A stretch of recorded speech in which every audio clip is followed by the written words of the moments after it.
and you stop and think about it, the churches across America today are not preaching doctrine. The shepherd, the job of the church is the pillar and ground of the truth. You don't have to agree with everything at Revival Baptist Church, but you better know what we believe.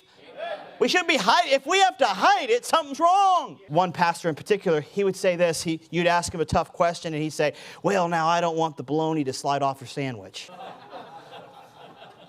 In other words, I can't tell you what I really think because you might get upset. Where are the pastors that are getting up and saying, thus saith the Lord, and if you don't like it, there's the door?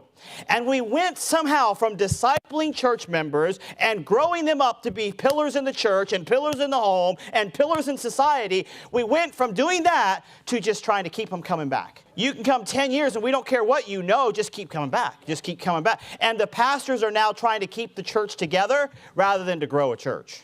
And here's the irony of it. This is what just kind of baffles my mind. That's all they preach for 52 weeks a year.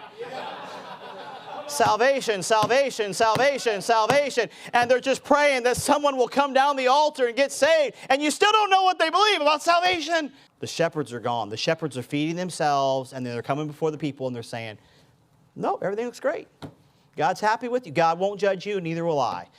And that's a lie. Because most of the pastors who are saying that, they know what the Bible says. But they're holding it back. Isn't that what the Bible says? Faithful are the wounds of a friend, but the kisses of an enemy are deceitful. But if a preacher is not going to preach the message, he needs to just go ahead and sit down. Why don't you quit and get an honest job? Imagine this. Imagine if I took that approach as a pastor.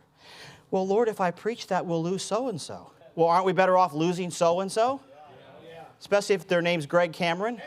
I mean, what a rejoicing time that would be.